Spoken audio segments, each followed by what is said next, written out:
progress the Pride flag, and then everyone will be invited out back behind the building for our block party with vendors, music, entertainment, food. So we're really excited to be here with all of you tonight. And to begin things, we'll be hearing from the Honorable Mayor Charlie Sisitsky.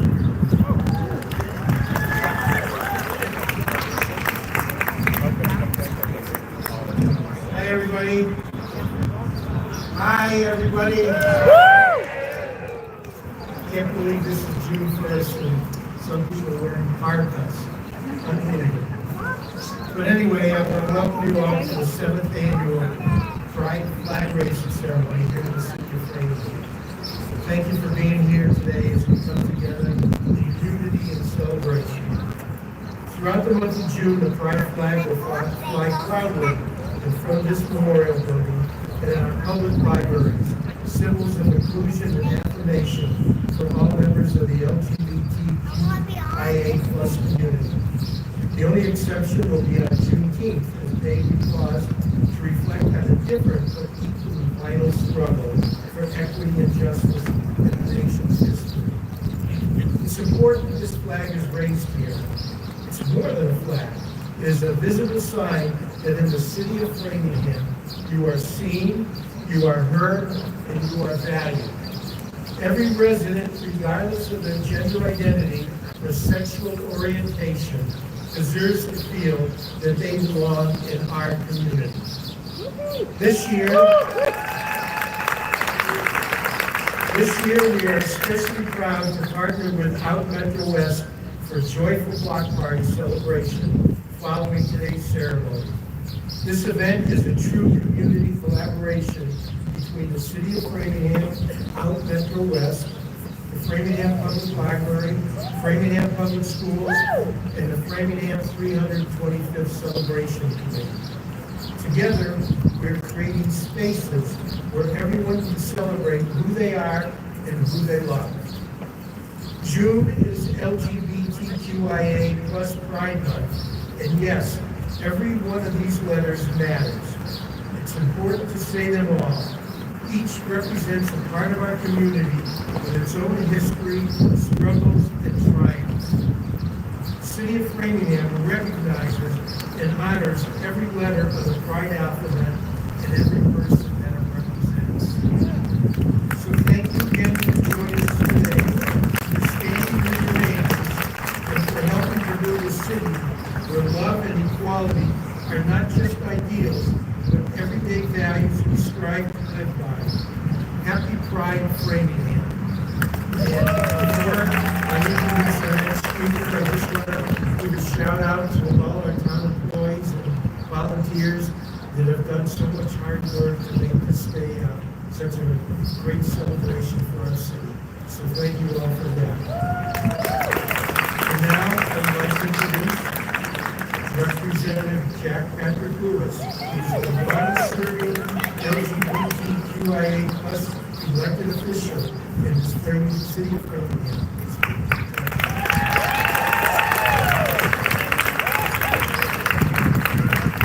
Happy Pride! We're not going to scare the trolls back into their caves with that energy. Happy Pride! We have a couple great speakers after me and some students, so I invite folks to come a little closer, especially if you can't hear us very well. Rest up because we're going to have a crazy party behind City Hall here in just a couple of minutes. It is great to be with all of you and to be in Framingham for this Pride celebration, which has become an annual tradition that I know so many of us look forward to. 15 years ago, my now husband and I moved to Framingham, moved to the Metro West area, and bought our house in Framingham. Coming to Massachusetts, wanting to go to a place where we knew we could finally get married, shout out to my husband, and to start our family. For us, it was arriving at the end of that rainbow. It was the end of the yellow brick road, where we could finally be the couple and the family we wanted to be. And then I started my job at the Unitarian Universalist Society of Wellesley Hills. And everything was going great until a couple of parents called. Their sons had just come out as gay.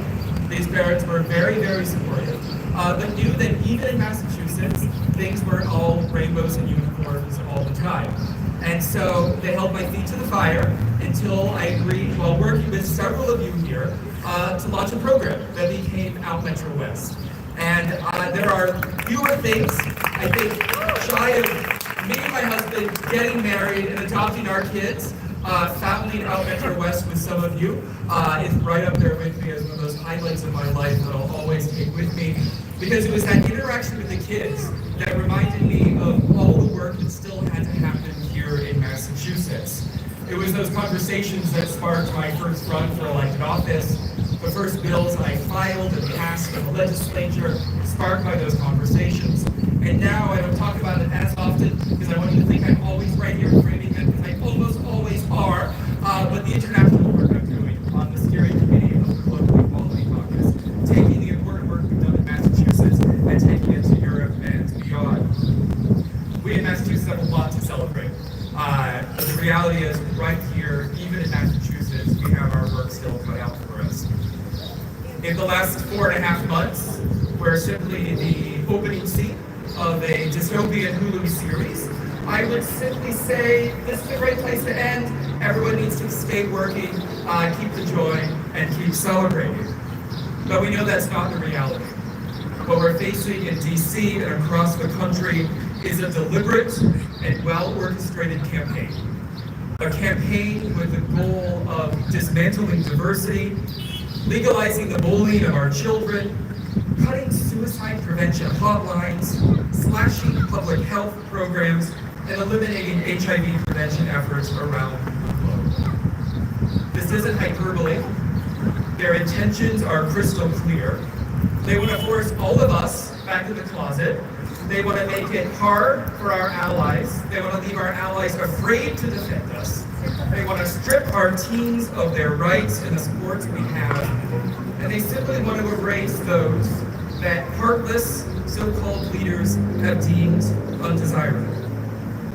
They want to remove us from books, from classrooms, from faith communities, from halls of government, and from daily life, until we cease to exist. They're not shy about this. But if these bullies had spent more time reading books instead of all of the effort in bullying them, they would know this about LGBTQ plus people. We have been here forever. In every culture, in every era of human history, in every corner of the world, and we will never, ever change.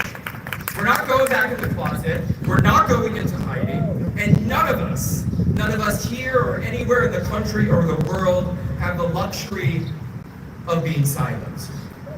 It wasn't that long ago in the grand scheme of human history that it was trans people and gender non-binary folks, a lot of our LGBTQ plus siblings of color, who literally picked up the first bricks at Stonewall, who put their bodies and their lives on the line to draw a line and say they're not going to take it anymore. Unfortunately, over the last 50 years, our movement, and I'm going to intentionally say gay rights movement here, has largely not prioritized them in our efforts. And now, we're faced with an administration that seeks political gain by revoking, even further revoking, their access to healthcare, employment, and even presence in the community.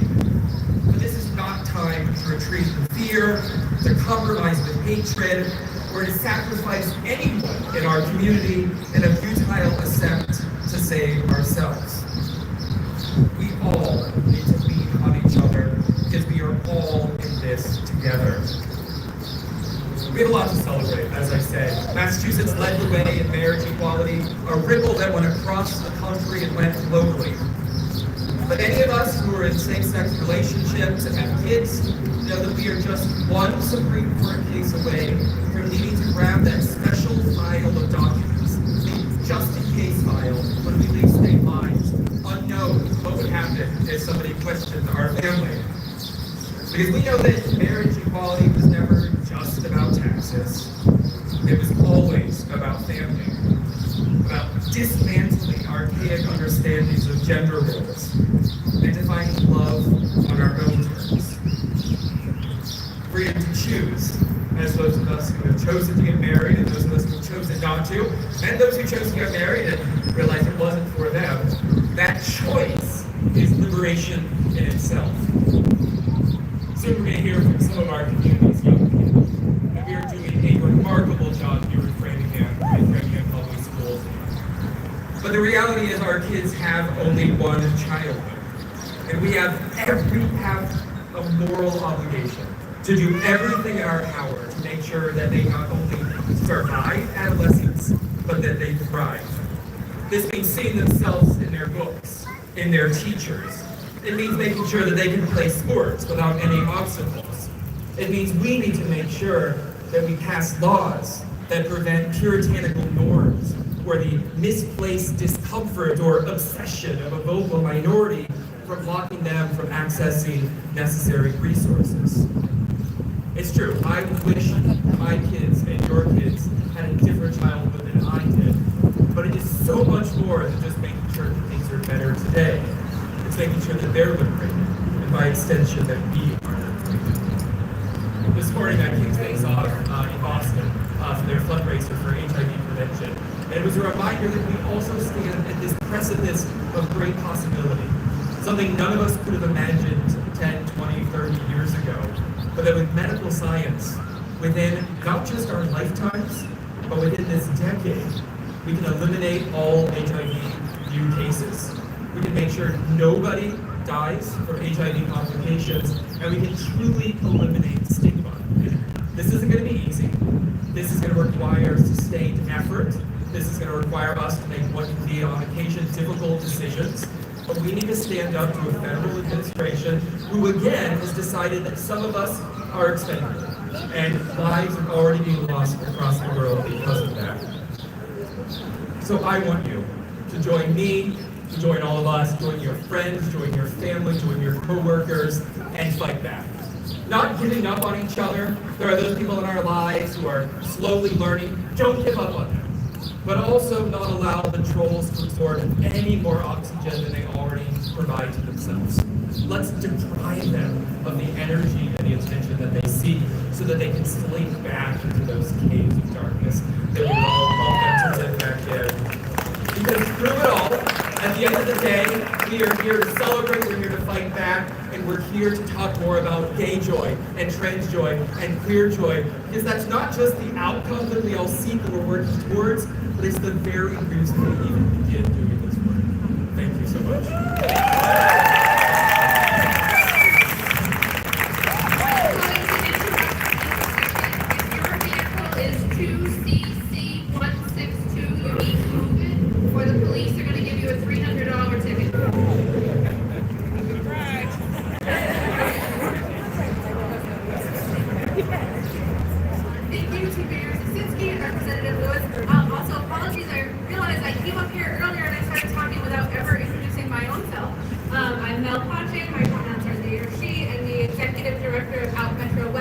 Where we build communities where LGBTQ youth thrive. I'm glad to be here with you all and excited to introduce our next speaker, Isabella Petroni, who is the youngest serving LGBTQIA leader in Framingham.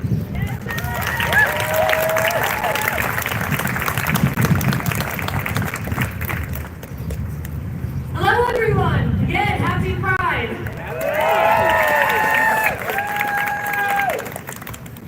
Knowledge is power. Anyone who knows me knows I am a massive nerd. Always have been, always will be. It's probably the reason I ran as a library trustee 4 years ago, becoming the first openly queer woman elected citywide. I also happen to be the youngest, if you couldn't tell. Being all of the above in today's day and age seems to be more dangerous than ever before. The institutions that I have grown up loving and have dedicated my life serving, from libraries to museums to art centers, are under attack by those who see a threat to what I sit above. Knowledge is power. Knowledge that allows us to learn about ourselves. Knowledge that makes us not feel alone. Knowledge that makes us not feel broken. Knowledge that lets us know that we have always existed. In addition to loving libraries, I have also always loved history, loved culture, loved folklore, and stories. Wise, I grew up a Percy Jackson fan. I know some of the younger ones will get the reference. And those myths that those stories are based on also show us the truth that we have always existed. When we grew up, we heard the same fairy tales of the prince and the princess, of the adoring heterosexual couple falling in love, getting married, and living happily ever after. Even in the old anthologies of Goldfinch's mythology and elementary school lessons, that was how this mythology was always taught and cheated and taught. Until we dug a bit deeper and learned that those stories have been altered or hidden. In ancient Greece and Rome, what we think of today as bisexuality was the norm, and as such, their stories reflected it. Apollo fell in love with not only Daphne, but also Hyacinthus. Aphrodite was not also the goddess of love, but the fear called Sappho's greatest muse. Achilles and Patroclus weren't really cousins, like the translation said, and Alexander the Great and Julius Caesar had whole comedy plays dedicated to the love affairs, both male and female. We can find that in history and mythology, if we just dig a bit deeper, we can find people like us dating back to ancient Sumer 5,000 years ago, with referenced intersex individuals being divinely blessed by the goddess Inanna in one of the earliest epics in human history. Our own country's history and existence might have been owned to a man named Baron Friedrich Wilhelm von Steuben, credited as the father of the U.S. Army Quartermaster's Corps, and it was widely considered today by historians to have had male lovers both in Prussia and here in the United States. You could say that he is the predecessor to Joan Astor's held back in the 18th century. This history, this knowledge, they are clearly afraid of it. Similar regimes tried to erase the queer identities of men like King Friedrich the Great of Prussia or Fyodor Ilyich Tchaikovsky. They tried to control both the contents and the availability of academic papers, books, and documentaries to string-cross these individuals and be able to use them to the benefit of their regime. Because that knowledge, that truth, that idea that queer people can be great leaders and philosophers and artists would invalidate their whole regime's philosophy. That is what they're trying to do here today. Now they're trying to do here now.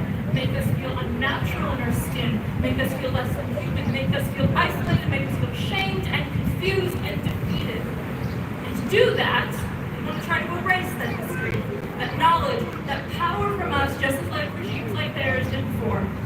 But they can never take away that knowledge from us if we fight to preserve and keep it. Because queer people have existed since the dawn of human civilization, preserved through folk tales and stories and mythology and history. Even if, like ancient history, it's buried to try to hide it away. But whether it's the picture of Dorian Gray, or the Well of Loneliness, or Orlando, or Twelfth Night, or The Little Mermaid, or Go Tell It on the Mountain, no matter the cost of expressing ourselves in art and the cost of preserving that expression as these artists faced, we must continue to prevail in our assertion of our rightful existence, just as the artists or historians or our queer elders and ancestors did before us. Thank you.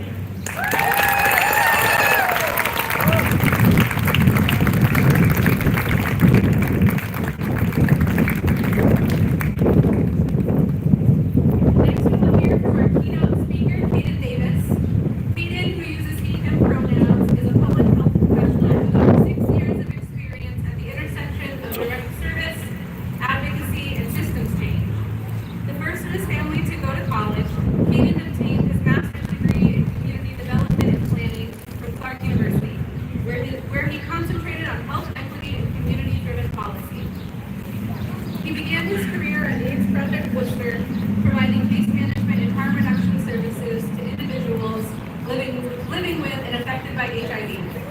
He then worked on statewide HIV medication access through PrEP Drug Assistance Program, supporting efforts to reduce barriers to HIV prevention services.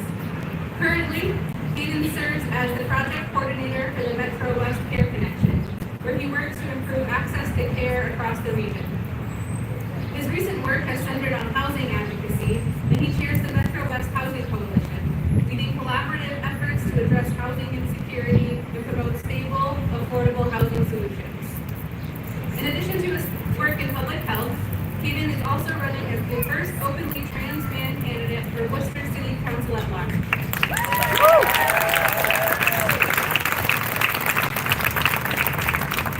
In this, he is continuing his commitment to representation, equity, and structural change in local government.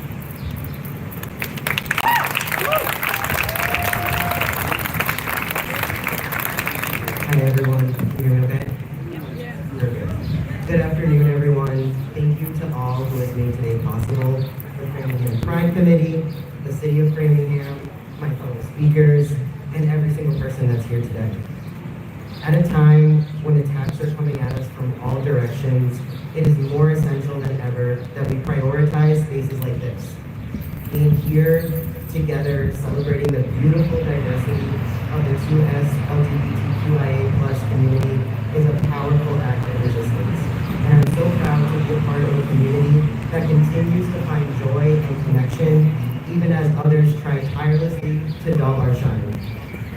At the same time, amidst the celebration and pride, it is impossible to ignore the heaviness of the moment that we're living in. Attacks on queer and trans people are not new, but the level of coordination, calculation, and cruelty from leaders who are supposed to protect us is terrifying. I experienced this cruelty firsthand when I recently applied for a directed passport. Although I submitted my application before federal policy changes took place, my application wasn't processed in time. Not only did I receive an incorrect passport, but my correct birth certificate and court order for my legal name change were returned to me, destroyed, torn in half, and charred. The fear, anxiety, and disempowerment that I felt in that moment is difficult to put into words, and this is just one example of what so many in our community are facing.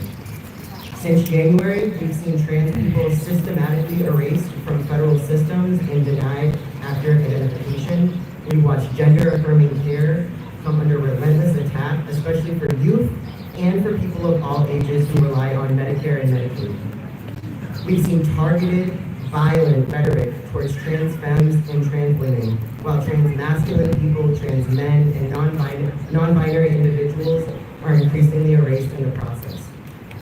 We witness cuts to HIV services, harm reduction programs, and disability benefits, all of which are vital to public health, survival, and dignity. We know the data. Systemic inequities make queer and trans people more vulnerable to homelessness, substance use, poverty, incarceration, and unemployment. These realities hit even harder for BIPOC trans people who face compounded barriers due to racism and xenophobia. Yet the very programs that are meant to serve and protect us are constantly on the chopping block. Our BIPOC and immigrant communities are afraid to go outside, to send their children to school, and to even access essential services such as medical care and food. People are being torn from our neighborhoods without due process. And the civil rights that were promised, for too many of us, are existing only on paper. It's hard not to feel lost, and it's hard not to feel hopeless, but that's exactly the goal, to make us feel so broken down, so afraid, that we stop showing up, that we stop fighting back. So as hard as it is, we must do the opposite. We must keep showing up.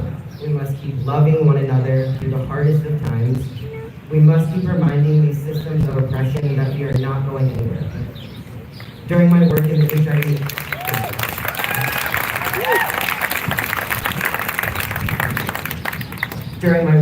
HIV advocacy sphere, I encountered a quote that I keep finding myself coming back to these days.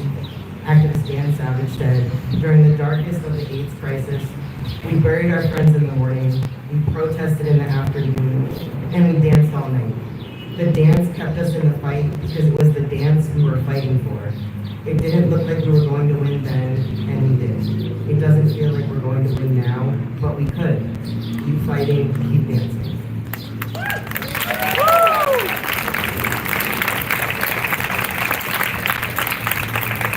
Our ancestors fought so that we can continue fighting and dancing. So find your people, get connected to mutual aid groups and causes that matter to you. Support local candidates who share your values, and above all else, remember to not stop dancing, because our joy is revolutionary.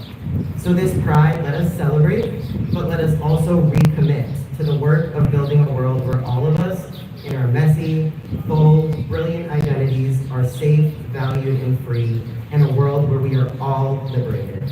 Thank you so much for spending all of today.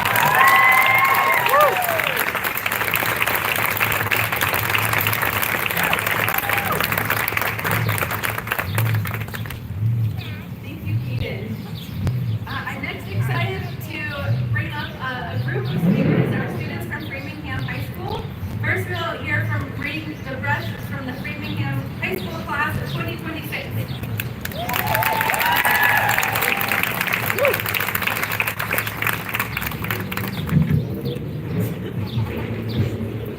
Hello, my name is Lee. I'm a junior at Framingham High School, and I'm an officer for the TSA for the next school year. I use he, them pronouns, and I'm honored to be speaking to you today. When I think about pride, I think about knowing who I am and where I can be myself freely. The feeling of being seen, accepted, and loved exactly as you are is the most important aspect of pride for me. For a lot of us in the LGBTQ plus community, this feeling isn't always one that comes naturally. But when it does come, it is so powerful and strong. This past summer, I had the chance to return to my summer camp for the 6th year in a row. And this has helped me experience my true identity in the way I want to express myself. It was my first year being a counselor in training, and I finally had a new role. I had to help the campers feel like they belonged and that they had people there that supported them. But this is difficult to do when you feel like you don't belong in your own body and you don't know who you are. And I was lucky enough to have some staff members who were willing to help me through this experience.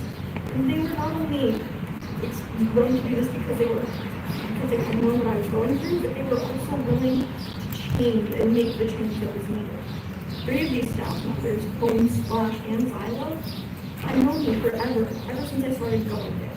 They knew I always wanted to be the best, but also knew I was willing to put others before myself. On my second day at camp, I was sitting on the dock next to Splash, and she just simply asked, "How was my year?"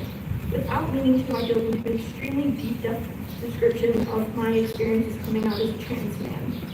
I had wrestled with the decision to go by my legal name at my horseback riding farm, where I've been competing and riding still. And I had decided it was for my safety. Not my legal safety or my safety and identifying myself, but my physical safety, as if I got hurt, you wouldn't know what to say. But that was what I had to convince myself. In reality, I was afraid of losing people who I cared about and who mattered to me. That's what Splash helped me realize, and she encouraged me to start talking to Hans, who knew what I was going through from first-hand experience.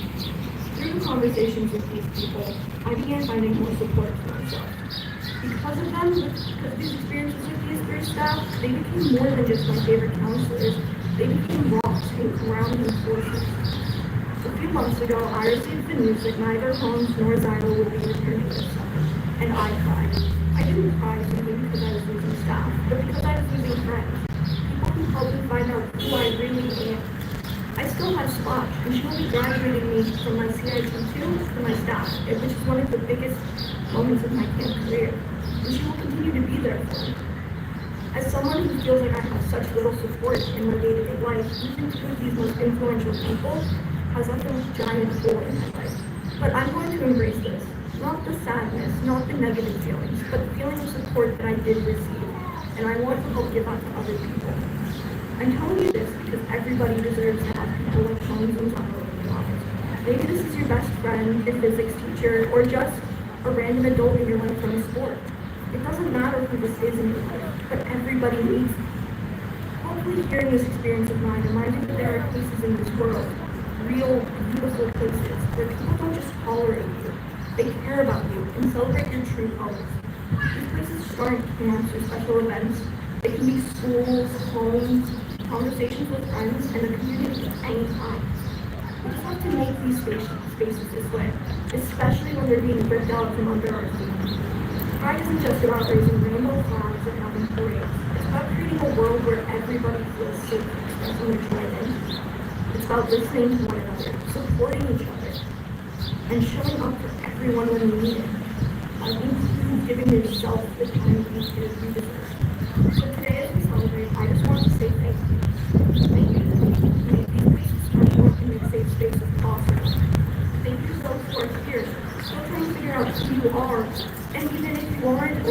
know who you are, thank you. And you to the allies who are here, who care, who are learning alongside us.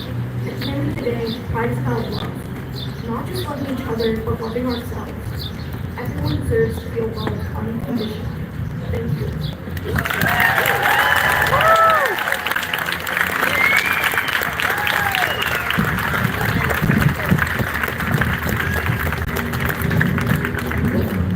Thank you, Bree. Next up is Topher Maker from the Framingham High School class of 2025.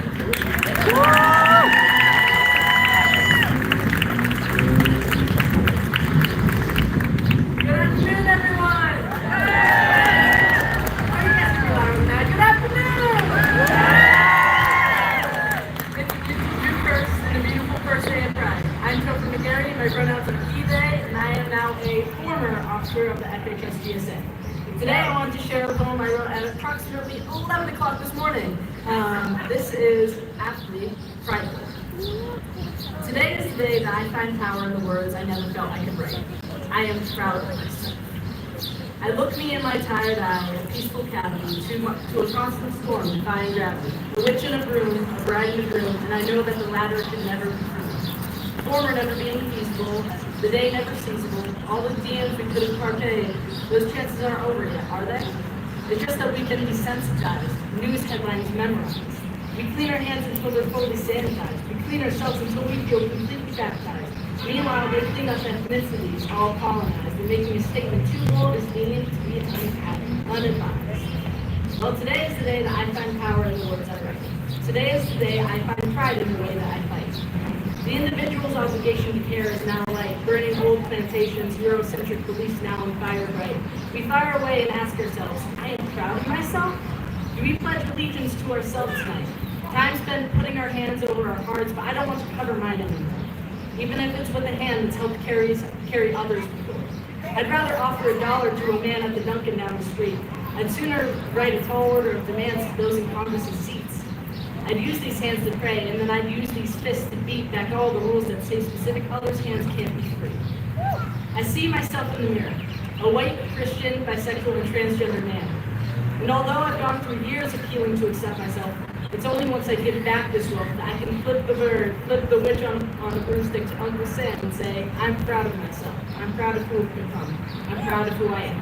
Thank you.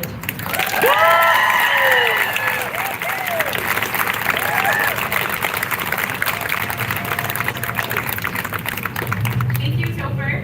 And next up, we have Reese Davies from the Framingham Pride class of 2025.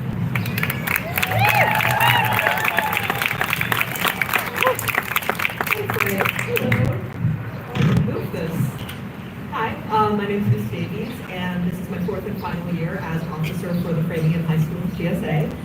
The last time I talked to you was during my sophomore year, and I talked to you as a treasurer, and I'm talking to you now as one of two technically retired co-presidents.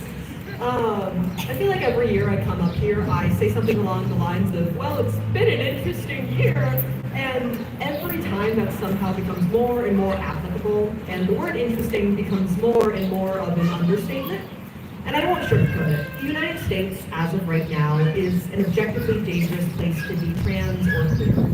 In 2023, when I last spoke to you, there had been a little over 500 bills proposed across the nation to limit the rights and freedoms of trans Americans. And if I were to say that that number had doubled, I'm sure I would be lowballing it. It's dangerous, and it has been dangerous for years now. I think those of us who are old enough to remember 2016 can say that a lot changed with that election. Every time I've left the house to go to a Pride event, my father has expressed worry and told me to be careful. I am all he has left, after all. As a Black person, America has never been a particularly safe place for me, and I'm sure any BIPOC or just people of color in the audience can understand and agree. Limited freedoms, learning to keep a low profile, and a pretty rational distrust of the government come free with the package of being a Black American. But the last 9 years have not surprised me, and they have not surprised my family and any otherly marginalized queer person, whether you're Black, brown, disabled, or low income, is probably also deeply unsurprised with this turn of events. And I say all of these things not to bring the mood down, my bad, but I say it in part to remind you all that we persist. Regardless or despite, we persist. On April 9th, the bill was proposed and engrossed in Massachusetts to prohibit trans women from participating in women's sports teams. On April 10th, a half dozen queer high schoolers played Uno at a lab table during GSA and laughed, not because we were unaware, but rather despite and regardless. January 16th, a bill was proposed to prohibit elementary schoolers from learning about gender or sexuality. January 17th, we had our, sixth presentation of the year educating GSA attendees about queer history. I worry a lot sometimes for queer kids who are too young to have ever known what queer spaces looked like before 2016, before fear became a given bonus of our identity. But I know so many queer kids, and I can tell you all that it has not ruined their ability to trust. It has not scared off their ability to love. And I can tell you with confidence that the kids are all right. And I believe that we will be too. Not because things will magically get better in the blink of an eye, but regardless and despite, we will keep moving forward. Because we live for the chance to be and see something better. At the end of the day, I think we are brought together not only by identity, unity, and celebration and joy, but for one shared value that I have never thought of as being anything less than human, a hope for tomorrow. Because no one else did, I want to thank Mr. Lito, who has been our GSA teacher advisor for the last 2 years. All the teachers, something that Randy mentioned. Thank you so much for allowing us to use your space as an opportunity to help queer kids feel safe in an environment. I know that you have been a teacher that so many students have turned to, and you are just a light in the school for so many queer kids. So I want to thank you, and I want to thank my other GSA officers, my co-president Topher, and the incoming officers, Rain, who you previously heard of, and Raven, who is also here. Hello! Our youngest incoming officer. And I'd like to thank you all for listening. Thank you so much. Have a nice day.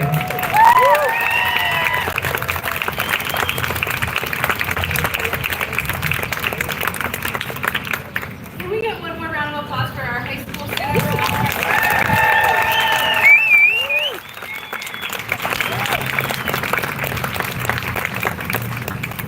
Thank you to all of our speakers today. Thank you to all of you for being here.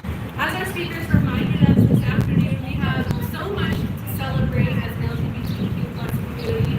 We also have so much to remember from our LGBTQ+ ancestors and a reminder of why the first Pride was a riot.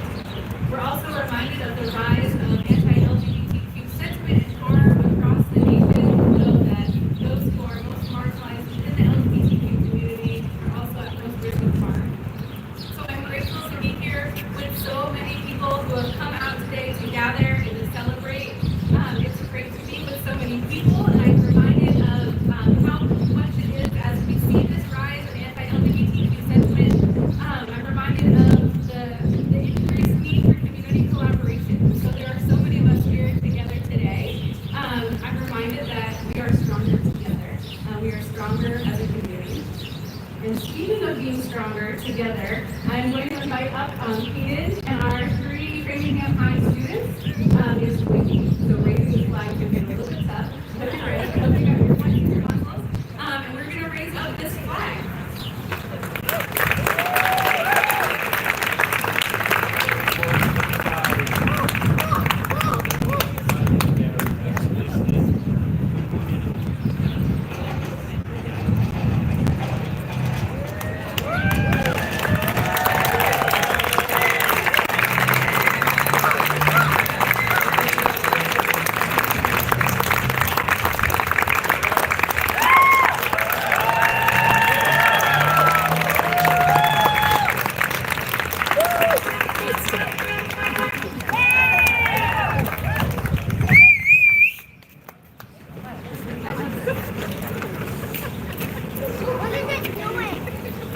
This flag will fly throughout the month to remind us of the beautiful diversity within the LGBTQ+ community. And we now invite everyone to join us in the lot behind City Hall, where we'll